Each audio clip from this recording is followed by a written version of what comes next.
नमस्कार दोस्तों, पिछले कुछ दिनों में ग्रॉक एआई ने सोशल मीडिया पर आग लगा दी है। जिन झूठी खबरों और प्रोपेगेंडा को फैलाने में गोदी मीडिया और आईटी सेल के मजदूरों ने सालों का समय लगाया, लाखों व्हाट्सएप फॉरवर्ड्स भेजे लोगों के फोन में, सबका सब एक ही दिन में दूध का दूध और पानी का पानी कर दिया इस एक आर्टिफिशियल इंटेलिजेंस के सॉफ्टवेयर ने।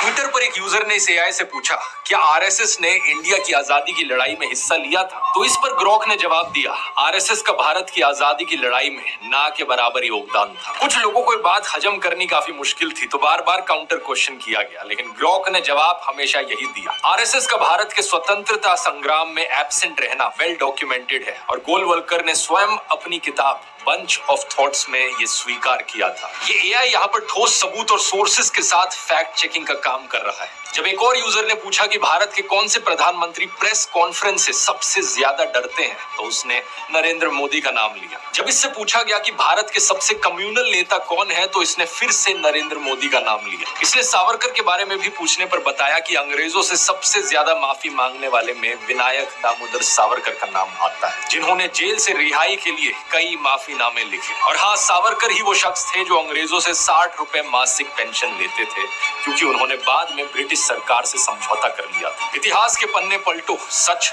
वही मिलेगा। जिन लोगों ने असलियत में इतिहास को पढ़ा है, उन्हें ग्रॉक के इन जवाबों में कुछ गलत नहीं लगेगा। लेकिन हैरानी वाली बात यह थी कि ग्रॉक यहाँ कितने सटीक तरीके से बोलचाल की भाषा में फैक्ट चेकिंग का काम कर रहा था। कुछ लोग इसके जवाबों को देखकर इतना इरिटेट हो गए कि ग्रॉक को कांग्रेस आईटी सेल से कनेक्टेड बताने लगे। मजाक नहीं कर रहा, इस ट्वीट को देखो। इस पर एक दूसरे एआई चैटबॉट परप्लेक्सिटी से पूछा गया, तो उसने कहा, भाई ये तो ऐसी बात हो गई जैसे कि Elon Musk secretly Rahul Gandhi का सोशल मीडिया मैनेजर बन के काम कर रहा हो। जब ग्रॉक से पूछा गया कि तुम्हें आरएसएस बीजेपी वाले गाली क्यों दे रहे हैं, तो उसने जवाब दिया कि लगता है आरएसएस बीजेपी वाले मुझे गाली इसलिए दे रहे हैं क्योंकि मैंने उनके स्कैम और प्रोपेगेंडा को बेनकाब किया। ऐसे में एक सीरियस सवाल जरूर उठता है, क्या ग्रॉक जैसे एआई कहीं सही में तो बायस नहीं है बीजेपी के खिलाफ? क्या ऐसे एआई चैटबॉट्स फैक्ट चेकिंग करने के लिए एक रिलायबल टूल बन सकते हैं? आइए समझते हैं इस मुद्दे को गहराई से आज के इस वीडियो में। था उन्होंने ट्विटर का नाम बदलकर एक्स कर दिया था।